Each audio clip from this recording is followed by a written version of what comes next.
Hello everyone, welcome back to another episode of our /malicious compliance. In today's episode, sure, I'll keep my meals under $30 as per the policy. I'll make sure it's $30 every single time. Thieving bully demands I take him home in order to give him my fundraising earnings.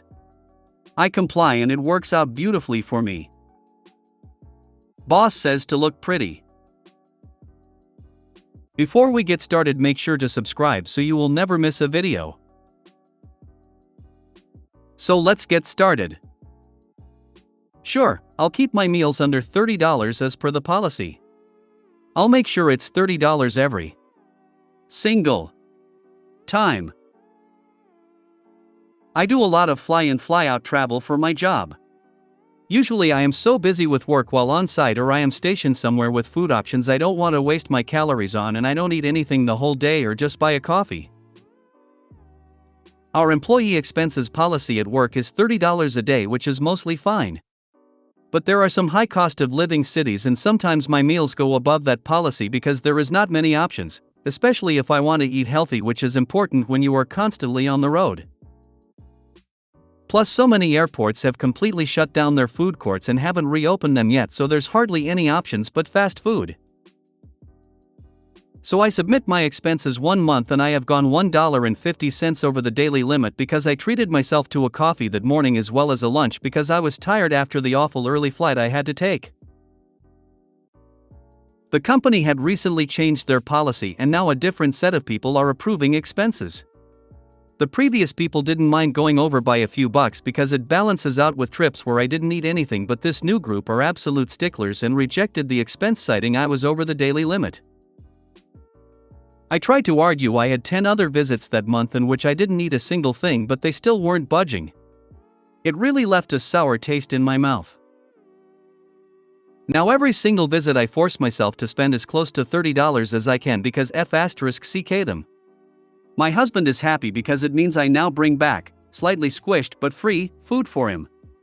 I feel bad for wasting food, but often I just buy a meal and eat a few bites and throw it in the bin. However, the expense policy is $30 a day and by God I am going to stick to it now.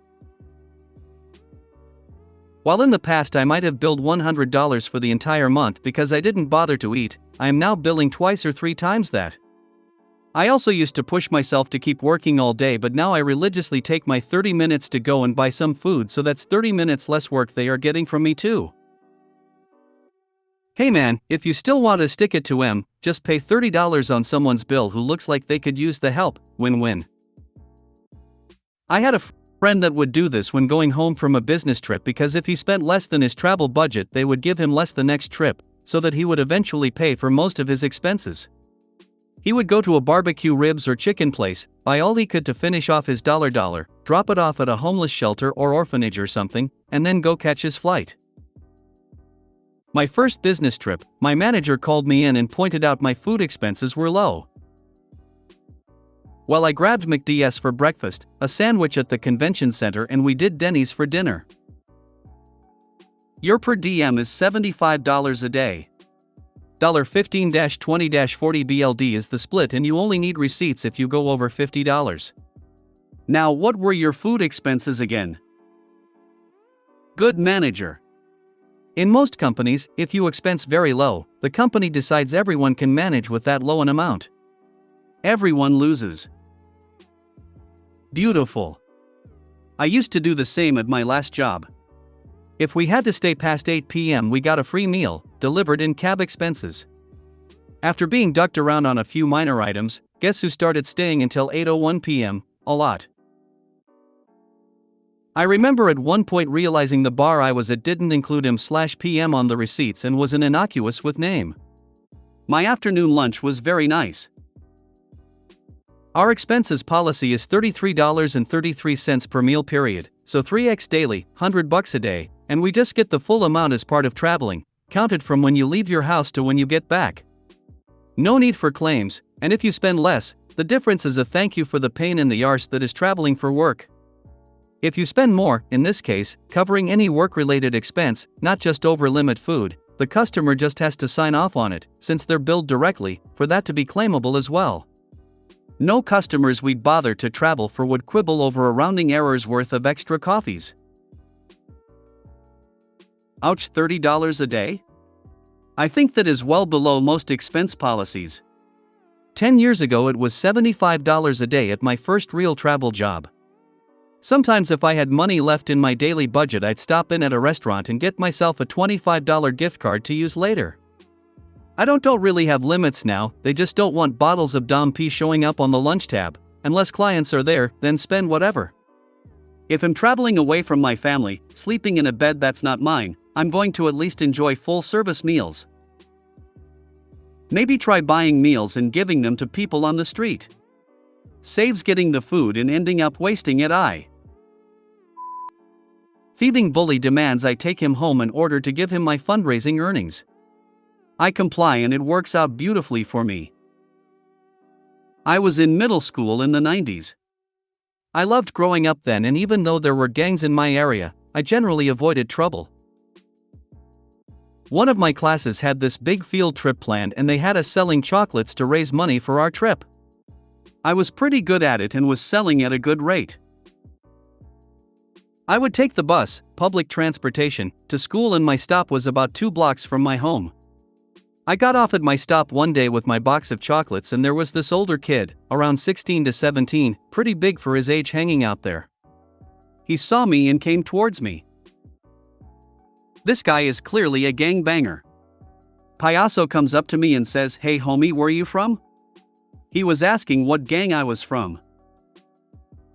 It's not the first time I get challenged like this, so I just reply, "I don't bang man, I'm just a junior high kid." Payaso looks at my box of chocolates and takes it from me. "What's this?" I tell him it's nothing, it's something for school. He opens the box and sees a bunch of dollars in there. He grabs the bills, around $15, my sales for the day, and takes a bunch of chocolates as well. "Tomorrow you're going to give me $20 more. If you don't, we are going to have a real fucking problem." I walk away feeling scared and pissed off. I realized I'm going to have to pay back the lost money from my birthday money. And I definitely didn't want to give this guy any more money. I think about it and decide I'll get off at a later bus stop from now on and walk a little more just to avoid this guy. The next day this is what I do. I stuff my box in my backpack just in case and I exit about 2 stops later. I don't see the guy and think I have solved my problem. Then I get to the liquor store a block away from home and who do I see but this overgrown idiot Payaso. "Hey man, you didn't forget about me, did you?" I said, "Look man, I don't have any money right now. I don't even have my chocolates. I left them at home." I shouldn't have said that. "Okay, let's go to your house and you're going to give me the money or something else if you don't got it." I begin getting real nervous. My mom is at work and my grandma is home. I definitely don't want to bring him home with her there. I glance at him and notice the tattoos on his arms. At this point I saw the perfect opportunity for malicious compliance. I tell him I don't think that's a good idea. "Why don't you just let me go man?" Payaso grabs me by the collar and says, "I tell you what to do and you do it. You understand?" I nod my head and tell him to follow me. Now it's time to give a little background. My neighbor, that lived in the house next to mine, was a veteran of one of the biggest, most notorious gangs in the city. He was in his 40s and a real chill dude. He loved my grandma because she would often share plates of food she made with him and his wife, and he was fond of me because I taught his 8-year-old boy how to play baseball. His son had a disability, a problem with one of his legs, so most other kids wouldn't play with him but I often did. Let's call my neighbor OG. OG always had a bunch of guys over at his house. He made sure they never caused problems and they were all respectful towards my family in particular. Back to Payaso. The tattoos on his arms? I realized he was from the same gang as OG. I have a big smile as I'm walking home and Payaso asks me, "Why are you smiling, pendejo, idiot?" I say no reason and keep walking home. As we get closer I see a bunch of guys hanging out at OG's house. Payaso narrows his eyes then smiles as he recognizes some of the guys. We get to OG's house and Payaso says, "Wait here Pendejo, let me talk to my homies." OG is sitting on his porch and Payaso starts greeting some of the guys and then heads towards OG and greets him in a reverential manner. OG notices me and says my name. "Hey OP, what's up?" Payaso turns to look at me and I say, "Payaso told me to wait here. I have to go home and give him money." OG stands up and says, "Why do you have to give him money?" I say, "Because he told me yesterday at my bus stop that the $15 in chocolates he took from me wasn't enough and I had to give him more today." Payaso begins to speak. "You know this kid OG?" OG gives him the scariest look I've ever seen and tells him to shut up. OG looks back at me and asks, "Is this from the chocolates you are selling?" I said yes. OG asks me how many chocolates I have left to sell. I say about 50. He tells me not to worry, Payaso is going to pay me for the 50 I have left, plus 20 for the day before, and an extra 50 for my trouble. He tells me to keep whatever else I sell. He tells me to go home and Payaso would be back later with my money. About an hour later there is a knock on my door and Payaso has an envelope and says, "Here's $120 little homie." I messed up.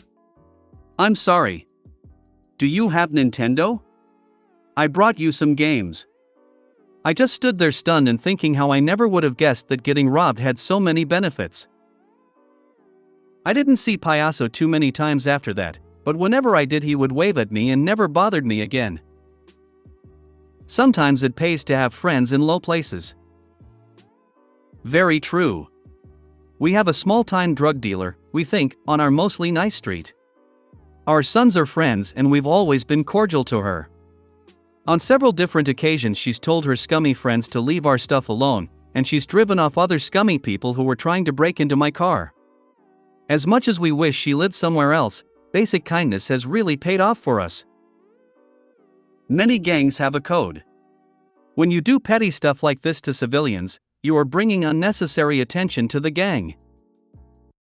You don't shit where you eat. And you really don't shit where I eat. Tony Soprano.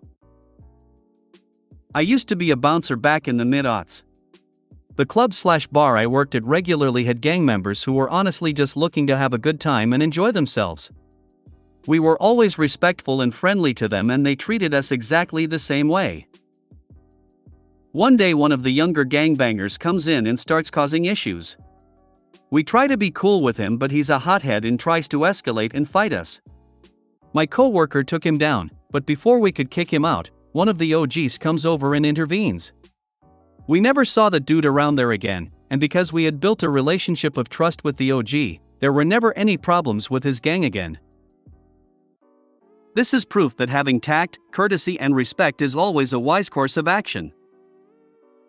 Sometimes, not being in a gang but being respectful to gang members and building a good relationship with them has its benefits. Absolutely. It's good to seek peace with others whenever possible. Glasgow 1940s. My mom, then a schoolgirl, was being followed by a stranger. Approaching her neighborhood, the local tough said, "Hi, you alright?" She pointed out the stranger. They said, "Go home, we'll sort this out." Real Leaky Blinders stuff.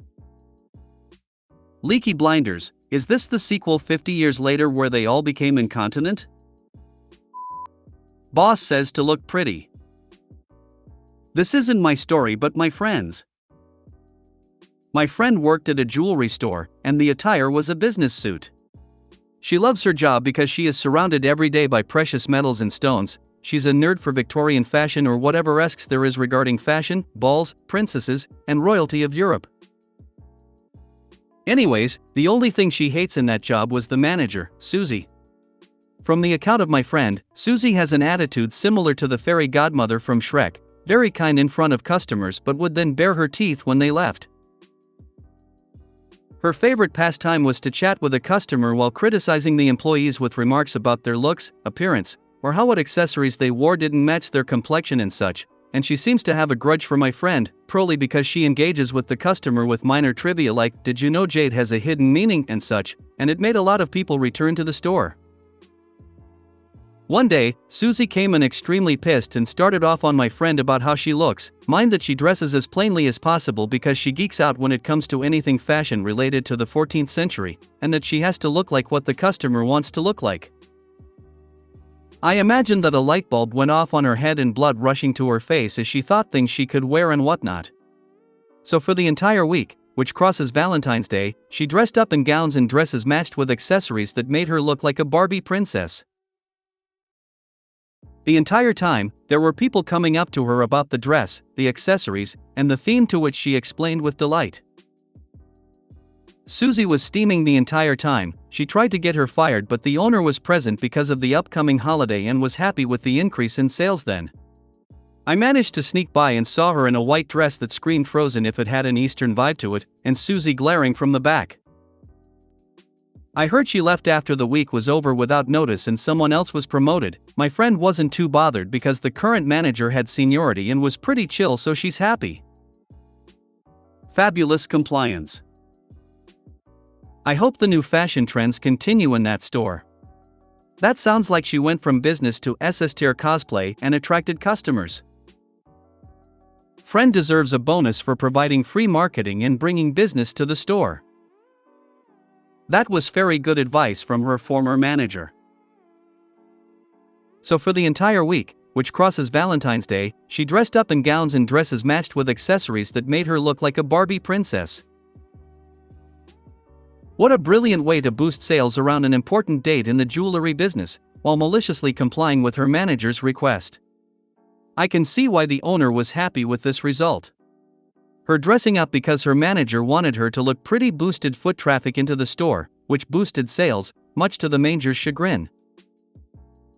If you made it to the end of the video, thanks for watching. Don't forget to like, subscribe and share, and we will see you in the next video.